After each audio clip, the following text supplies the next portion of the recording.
بسم الله الرحمن الرحيم الحمد لله الذي لا يبلغه مدحته القائلون ولا يحصي نعماءه العادون ولا يؤدي حقه المجتهدون الذي لا يدركه بعد الهمم ولا يناله غوص الفطن الذي ليس لصفته حد محدود ولا نعت موجود ولا وقت معدود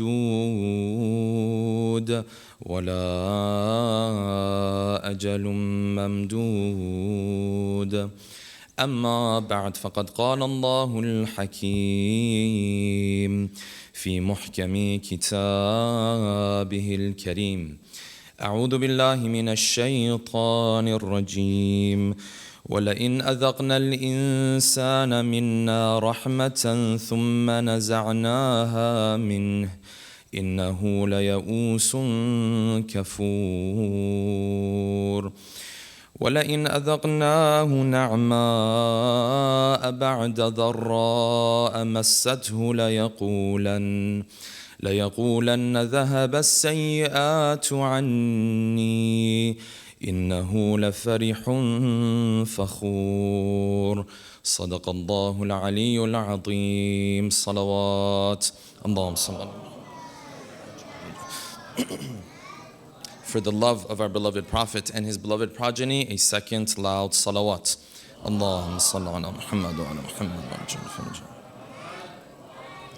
For the hastening in the return of our beloved 12th Imam, a third final loud salawat. Allahumma salli ala Muhammad wa ala Muhammad. Last night we ended our discussion or began our discussion on the topic of dua and how Allah subhanahu wa ta'ala never sends back a dua empty-handed and a person empty-handed as long as this person, when he was doing his dua, came with the most foundational condition, which says that he saw himself as muthtar and distressed. He cut off hope from all of the other causes in this world, all of the other asbab in this world, and his eyes were only looking towards Allah subhanahu wa ta'ala. As long as his approach was this approach, this person's dua does not go back empty-handed. And this is why we said of the etiquette of dua is that once I'm done with my dua, it is good for me and recommended for me to wipe my face with those hands that I was performing dua with. Fundamentally because I did not walk away empty-handed. And those hands are blessed because they were receiving the blessings of Allah subhanahu wa ta'ala. However, we did say just because my dua was heard and just because I didn't walk away empty-handed, it does not mean that I will walk away with exactly what Allah subhanahu wa ta'ala I asked Him for. He might respond to me in a number of different ways, and that is because of His wisdom. At the end of the day, we don't know what's best for us and what is not best for us. Allah subhanahu wa ta'ala in His ultimate wisdom and knowledge knows this better than anybody else. And out of His kindness and compassion, He will respond to our dua in the shape and form that He prefers. And hence we said it's wrong that at times you will find religious folks will go around making this promise on behalf of God. That if you recite a particular dua, if you do a particular dhikr, Allah subhanahu wa ta'ala will definitely, as a guarantee, respond to your dua exactly the way that you are asking for it. This promise, such a promise is not made in Quran and Hadith. And hence this person, though he or she may look religious, is not speaking from a place of knowledge. Quran and Hadith tells us 5 different ways Allah subhanahu wa ta'ala can potentially respond to our dua. The first of those is what we discussed last night, and that is when Allah subhanahu wa ta'ala grants to us a blessing better than the thing that we were actually asking Allah subhanahu wa ta'ala for.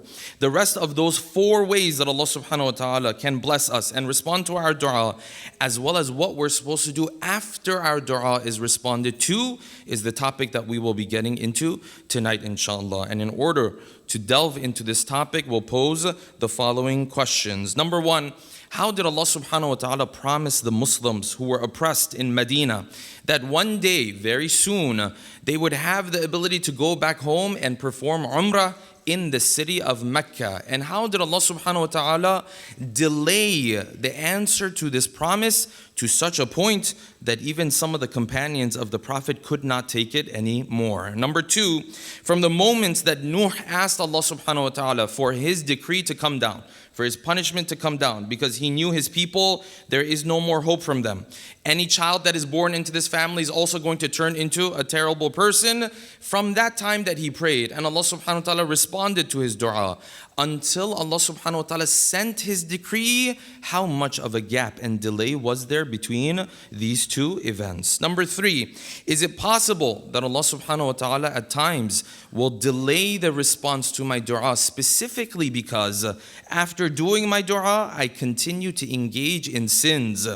And what sins are there that are particularly mentioned in the narrations as it relates to those sins that can potentially delay the response to my dua? Number four, if my dua is responded to, does that mean I'm a close servant of God? Can I take that as a spiritual stamp of approval? And if my dua is not responded to the way I'm asking, can I take that to mean the opposite, and that Allah subhanahu wa ta'ala dislikes me as a servant? Number five, after performing my dua, what are the things I'm supposed to do while I wait to see how Allah subhanahu wa ta'ala will respond to my dua? And number six, and finally, if I'm in a position where I prayed and supplicated, and Allah subhanahu wa ta'ala did in fact respond to my dua and responded the way I asked Him to respond, or with something better, what are the points the Quran tells us to keep in mind after your dua has been responded to? Tonight, inshallah,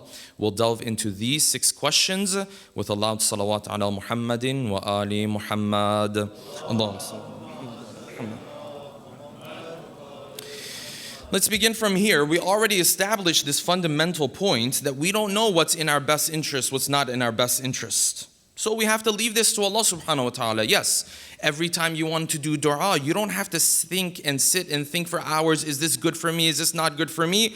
At the end of the day, you won't know for sure. You leave it in the hands of Allah subhanahu wa ta'ala. Oh Allah, if this is good for me, then make it happen. If it's not good for me, then you do something better. You know better what to do. That's why in these du'as that we recite during the nights of Qadr, you say, Ya Allah, give me the best of those things that people are asking for you during these nights. And you know better what's in my best interest. This is why you find some of these du'as you find on social media, on Instagram, here and there, don't really make too much sense. I heard a du'a and saw a du'a once, it went viral. Because mashallah, any du'a that has to do with marrying and spouse, and this stuff goes viral online, yes? The du'a was like this: Oh Allah,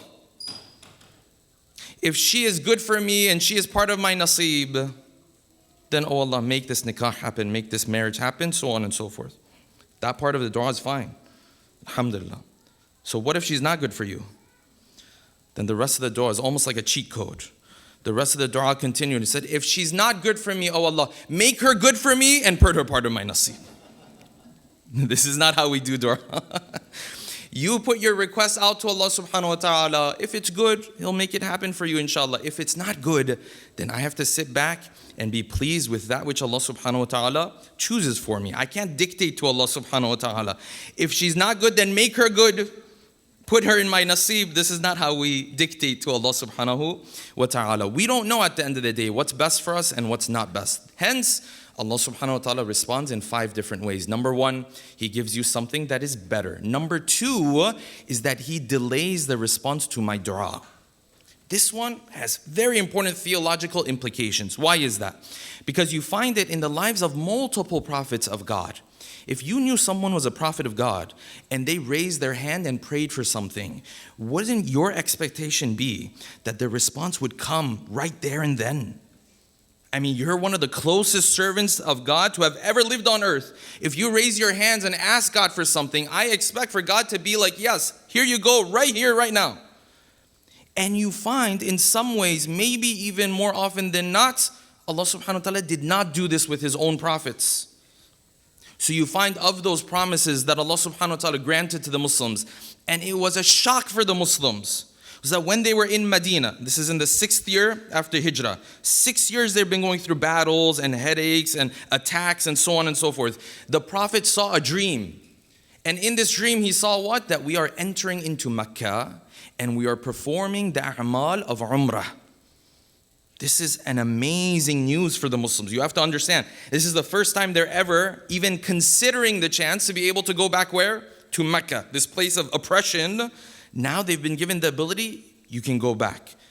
And what is the promise and where is it coming from? Is it coming from just any random companion of the Prophet? No, the Prophet himself saw this dream.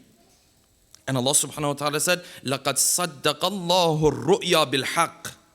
Allah subhanahu wa ta'ala, that dream that you had, it's very truthful. It will definitely happen. So these Muslims all come together. The Prophet says, we're heading towards Mecca. They all come together.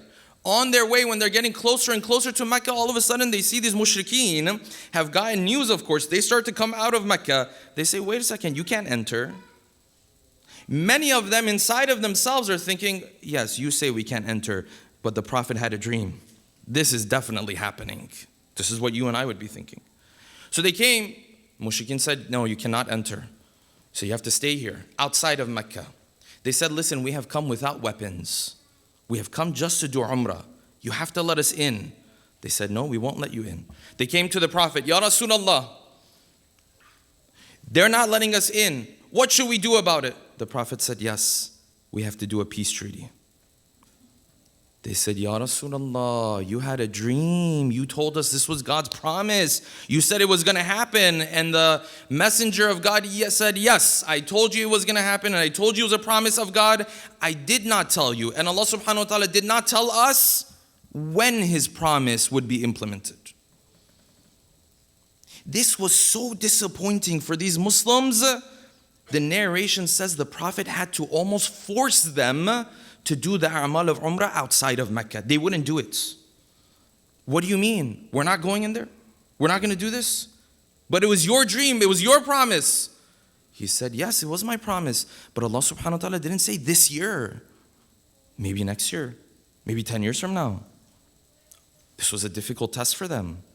And what happened? The next year, they were able to go and do Qadha'ul Umrah. They were able to go and enter into Mecca. Similar thing happened with who? Similar thing happened with Yusuf alayhi salam. Yusuf has an amazing dream. What's this dream? He's a little child at this point. He comes to his father, Ya abati inni ra'aytu ahada ashara kawkaban wash-shamsa wal-qamara ra'aytuhum li sajidin. I've seen 11 stars, the moon and the sun, they're bowing down to me, they're doing sajda to me, all of this kind of stuff. His father told him, وَكَذَلِكَ يَجْتَبِيكَ رَبُّكَ. You know what this means? This means God is going to bless you. He's chosen you. وَيُعَلِّمُكَ مِن تَأْوِيلِ الْأَحَادِيثِ. He's going to teach you the knowledge of interpreting the dreams. You're going to become a prophet, and at one point, there will be those who will bow down to you. How long did it take for the promise of God to be implemented? From the time that Yusuf is a child until the time Yusuf reaches a point where he's one of the most powerful people in all of Egypt. 10 years, 20 years, maybe 30, 40 years of time. When Yusuf is in the bottom of the well, shouldn't he be asking the question that you and I might be asking at that point? Wait a second, I was destined for greatness. I was supposed to become a prophet of God. There were supposed to be people bowing down to me. Where is your promise? Where is that thing you said is definitely going to happen?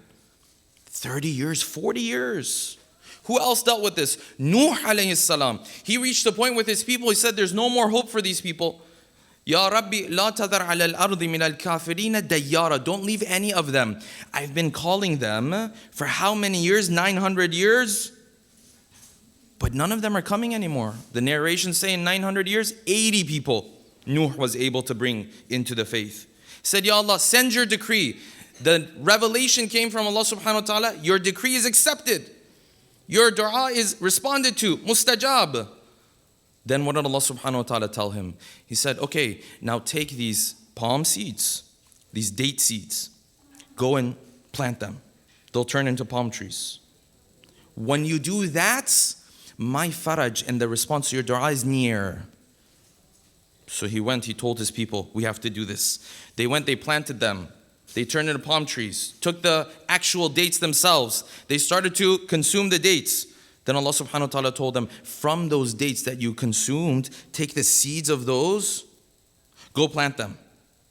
When these grow, my faraj is near. 3 times this happened. Until one point came, Nuh said, oh Allah, if you don't send yours, no one on earth will worship you anymore.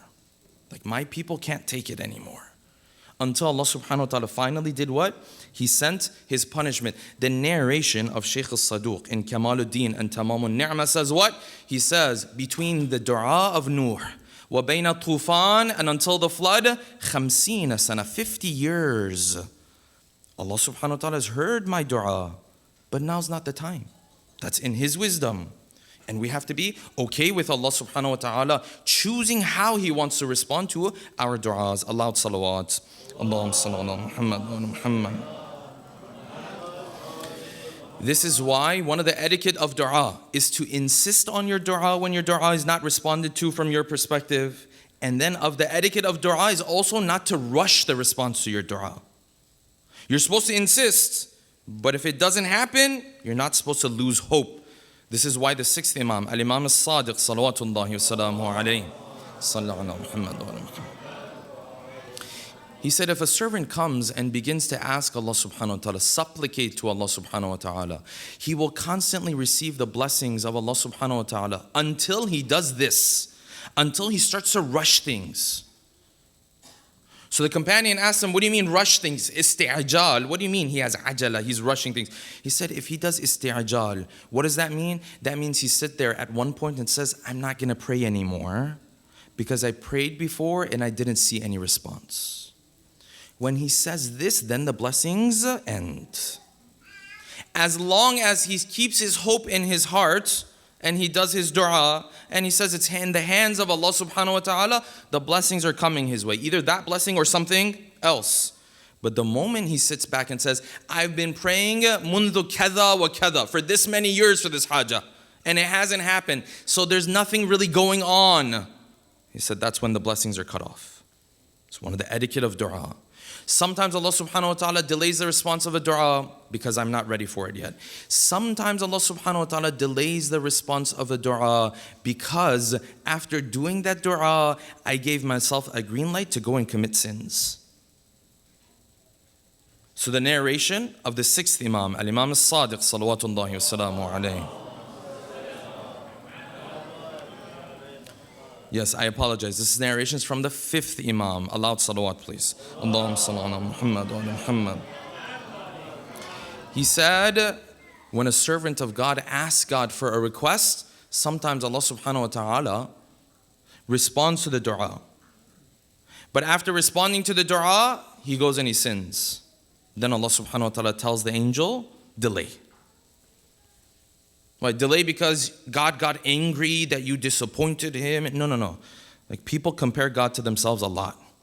God's not emotional like that.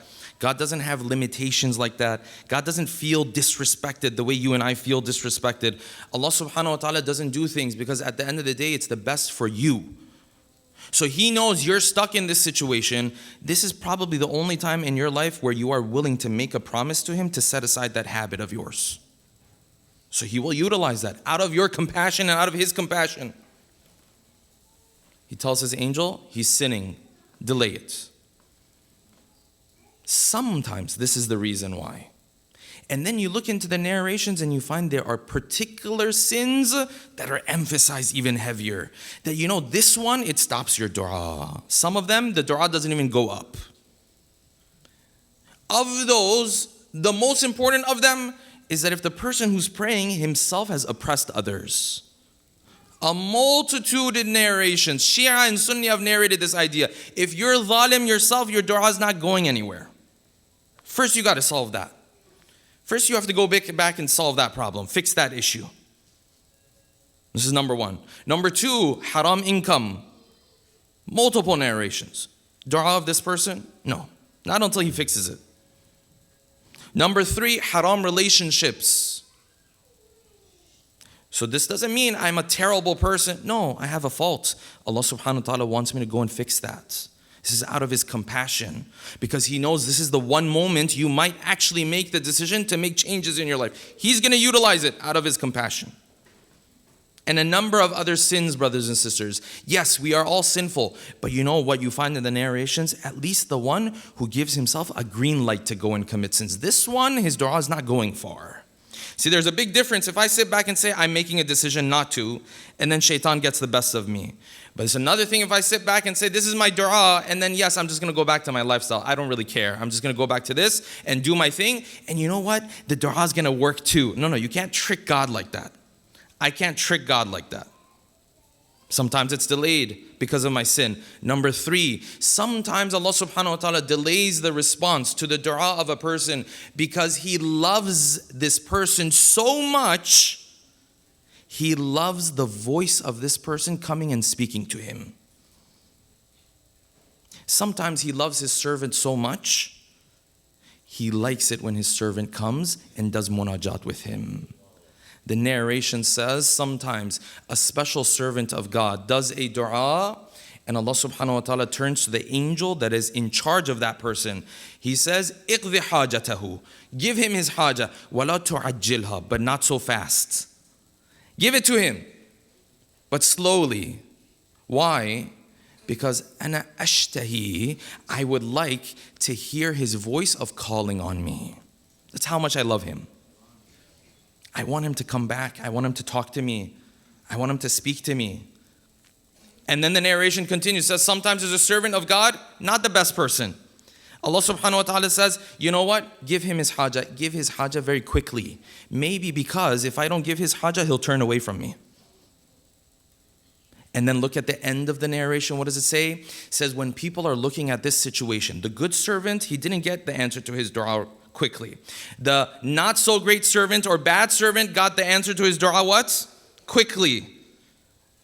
The Imam said people look at this and they say, you know why this one didn't get the response to his dua? Because he's not a great servant of God. You know why this one got the response to his dua? Because God is honoring him. Where in reality, the situation is exactly the opposite. If I have my dua responded to exactly the way Allah subhanahu wa ta'ala I asked him, does that mean I'm an amazing person? Not necessarily. If my dua is not responded to, can I sit there and say God doesn't like me? Not necessarily. This always keeps you between khawf and raja. If my dua is responded to, does that mean I'm such a special servant of God, He's responding quickly? Or does it mean I'm not so special of a servant of God, He's saying give him his haja quickly? And vice versa. We can never really know. This is the beauty of this faith. Always keeps you between khawf and raja. I can never puff up my chest and say, yes, I prayed for this and Allah subhanahu wa ta'ala gave it to me. That means I'm an amazing person. There's no stamp of approval blanket like that. Sometimes Allah subhanahu wa ta'ala delays because He loves the voice of you just calling on Him. That is so special for Him. This is number 2. Gives it to you with delay. Number 3, sometimes Allah subhanahu wa ta'ala continues this delaying process all the way till akhirah. Why? Because He doesn't want to even give you anything here. You say, why? What's the problem with that? Because He wants to give you something bigger over there. He wants to give you something better over there. You did this good deed, people didn't appreciate it. Maybe He wants to keep your appreciation, all of it over there. Maybe He wants to keep it separate. People didn't understand the effort you put in. People didn't understand the difficulty you went through. Your children didn't understand the difficulty you went through raising them, whatever the case might have been. Maybe Allah subhanahu wa ta'ala is keeping it. This man came to the Prophet, he had lost his eyesight. Ya Rasulullah, pray for me to gain my eyesight. The narration says he prayed to Allah subhanahu wa ta'ala, his eyesight was returned to him. He left happy. Later another person came, the narration says. That person came, also lost his eyesight. Ya Rasulullah, pray for me. He said, I can pray for you. Do you want me to pray for you or do you want heaven? Which one of these two do you like? He said, Ya Rasulullah, wa inna thawabaha al-jannah? You're telling me if I'm dealing with this situation, then the reward is heaven?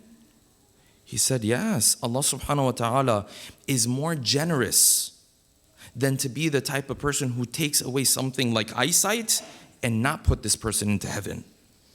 He said, you choose which one you want. I can pray, the eyesight is returned to you. Or you can get a free pass on that day when everyone else is going to have to sit and answer questions. He said, no, I want this one. I want to be able to enter into heaven easily. This is number 3. He is waiting to give you a bigger reward in the next world. Number 4, of those things that he might do is he will not give you the response to your dua, because instead he will remove a bala that was coming your way, a difficulty that was coming your way. In dua iftitah we read in these nights, yes?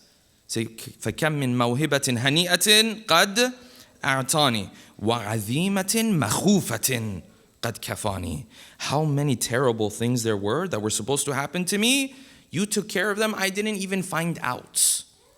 So this person was jealous about you. They were going to come and hurt you. And you didn't even find out. Why? Because when you were driving in your car, you did this little flimsy dua. Speaking of myself. You did this little flimsy dua. You said, oh Allah, help all of those that are in need. Grant me this, grant me that. Allah subhanahu wa ta'ala didn't give you that. But remove this bala from you. This person was supposed to come and hurt you. That one was supposed to spread rumors about you. Your financial situation was supposed to go down. All of these things, we don't have control over like anything in our lives. Anything. And yet, life goes on. Disasters are averted. And I sit there and I think, yeah, that's because I did it. And no, you didn't do it. It seems like you did it. You're not the one doing all of this. Number 4, sometimes he removes a bala from you. Number 5, sometimes Allah subhanahu wa ta'ala doesn't do any of the previous 4 and instead removes some of your sins because of this hajah that he didn't give to you. This is out of his wisdom. So when I come and I do my dua, I leave all of it in the hands of Allah subhanahu wa ta'ala. Dua is not like a vending machine. I don't dictate the outcome of what comes out on the other side. I put in my coin, I do my dua, the rest is in his hand. Okay, Shaykh, I understand. I am coming to do my dua. I understand the response is not in my hands, it's in his hands. I understand all of that. I just did my dua. I tried to put in as many of the etiquette as I possibly could. Wonderful. So what am I supposed to do now? I did my dua. Should I just sit there and wait for him? Yes? You know, some people are supposed to be paid money. They say this, yeah? Like, how's this money going to show up? You're going to send a check or what's happening now, yes? So now I prayed to Allah subhanahu wa ta'ala. So what do I do now? There's 2 things you're supposed to do right now. Number 1, when you do your dua, the narration says you have to now live your life with the certainty that Allah subhanahu wa ta'ala is going to bless you. Go on with life as if your dua is already given to you. This is the level of belief you have to walk away with. He's going to bless me. Shape or form, he knows better, but he's going to bless me. This is number 1. Number 2, you did your dua. Now go and work hard to try to make that thing happen. Now's time for work. Now is time for strategizing. Now it's time for planning. Now it's time for going and consulting people. Now it's time to go and read books to gain knowledge about whatever it is that you're trying to accomplish. Now it's time to sit and think and plan and strategize and do everything that is in your power. This one Muslims don't do. Muslims love dua. They love to pray. Let's pray for this, let's pray for that. But after you've prayed, then you have to go and work hard to make that a reality. And the irony of all ironies is that your work, your effort is not going to make that thing happen. It's still God that's going to make that thing happen. But one of the conditions he put is that you have to work hard for it. It seems like a dichotomy. It seems like a contradiction. I have to work hard, but my hard work is not getting it done. It's difficult to understand, yes. That's why I said this topic is a nuanced topic. It's a complex topic. You did your dua. Now you have to go and work hard. So how many of us, when it comes to things that we have to work hard on, go and plan and strategize and consult and come back and reiterate and reiterate? How come this non-Muslim can reiterate 50 times to invent something, but you, because you did dua and I did dua, we sit back and say, inshallah, he'll take care of it. How come he can go on his notebook, write down everything, scrap that, write down everything again, scrap that. Let me talk to this person. This person brought up a really good idea. Let's have a think tank. Let's brainstorm. Let's do this. Let's do that. How come he can do that? But you and I, we say, I did dua, so inshallah, the rest is in his hands. Did you do your part? The rest is in his hands? They say there was this kid, he was praying to Allah. Oh Allah, please, please, put the Himalayan mountains in North America. The parents said, why are you doing dua like this? What do you mean put the Himalayan mountains in? He said, yesterday we had an exam. I hadn't studied for it. The teacher asked, where are the Himalayan mountains? I said, America. So now God has to move the mountains all the way to North America. You have to do your part. You have to do what's on your shoulders, that burden that's on your shoulders. How come Elon Musk can go and send stuff to the moon? And then I can't plan, for example, for my own well-being, for my financial well-being, for my religious well-being, for my children, for my family, for my community. Why can't I do that? I can do that. The narrations say there's a number of different people. Allah subhanahu wa ta'ala does not even look at their dua. You know who they are? The one who just does dua and then sits back there and says, okay, do your thing.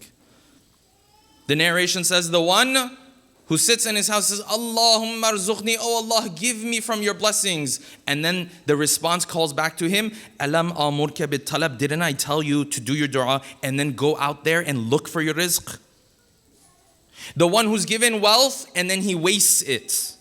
He says, oh Allah, give me more. And Allah subhanahu wa ta'ala says, Alam amurka bil iqtisad, didn't I tell you to use your wealth wisely?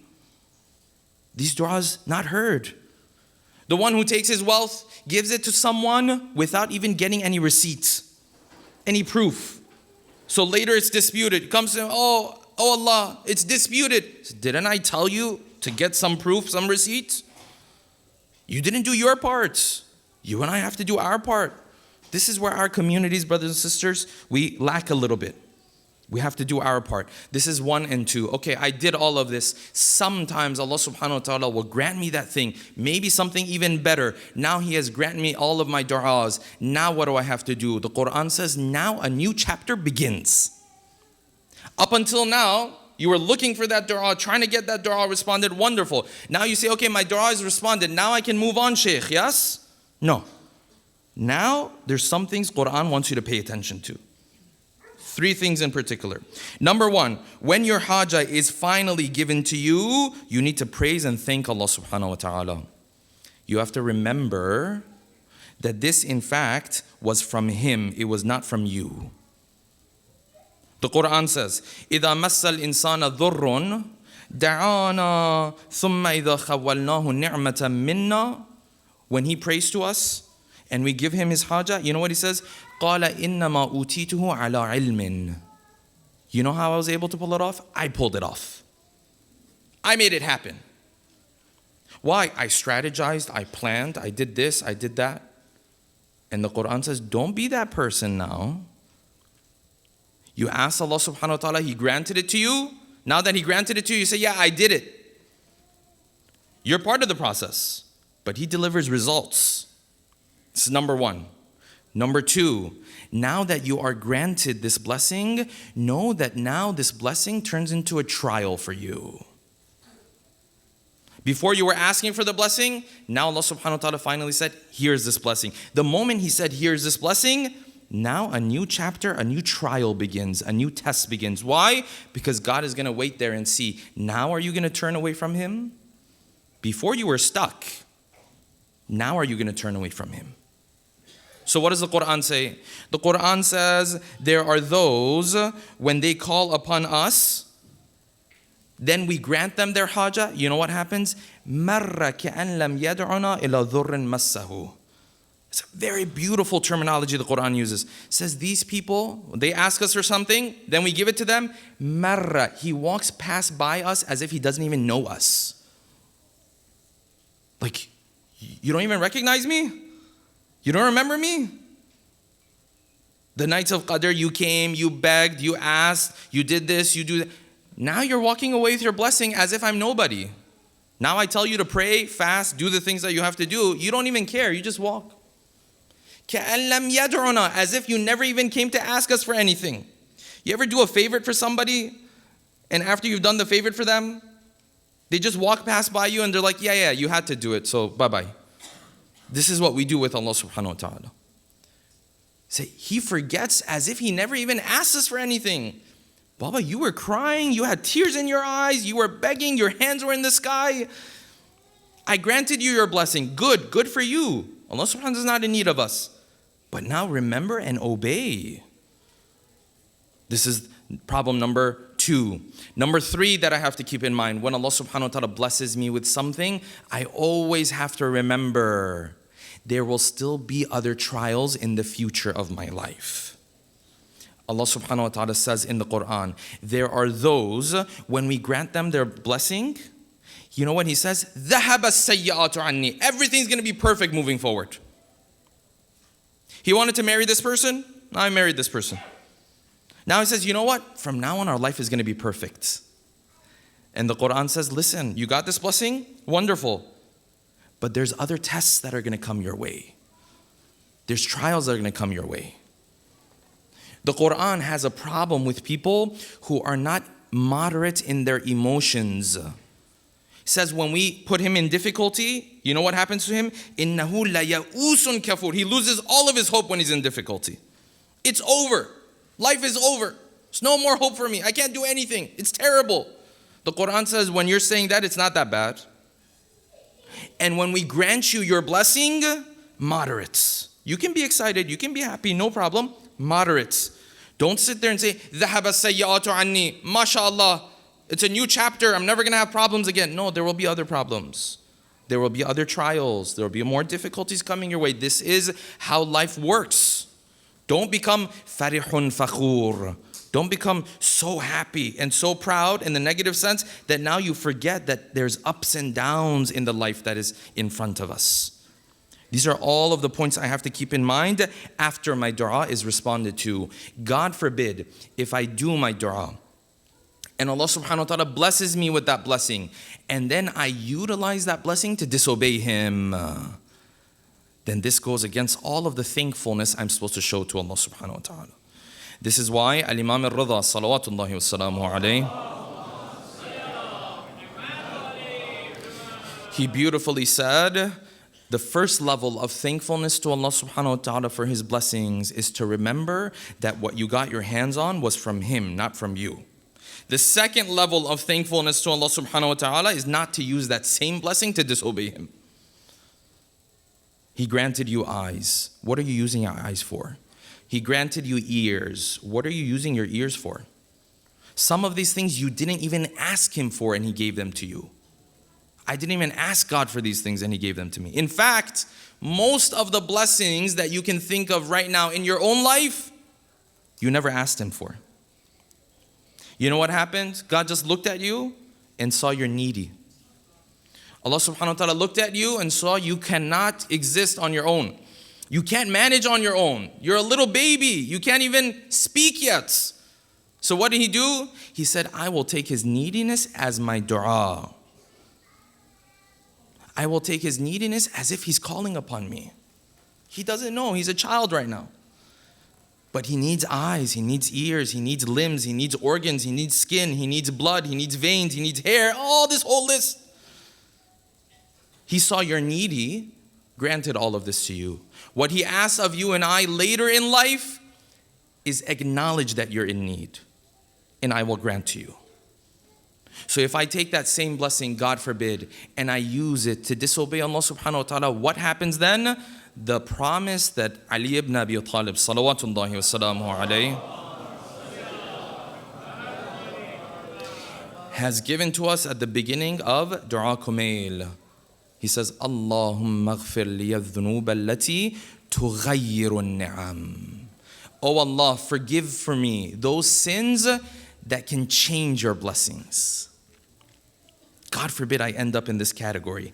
I asked Allah subhanahu wa ta'ala, I begged Allah subhanahu wa ta'ala for so long, I utilized the etiquette, I did all of this. Then finally, the blessing was given to me. Then I forgot about Him, I utilized the blessing to disobey Him. And then all of a sudden, the blessing turns into a bala for me. تُغَيِّرُ النَّعَمْ. The blessing stops being a blessing. So I wanted this wealth for so long. Finally, it was granted to me. But I didn't do a good job with taking care of it. What happened now? All of a sudden, it turns into a bala for me. This child I wanted to have for so long. Then God forbid, the child turns into a bala for us. This house I wanted for so long. Then the house turns into a bigger problem. It's not always because of sin. Not always. Sometimes it can be.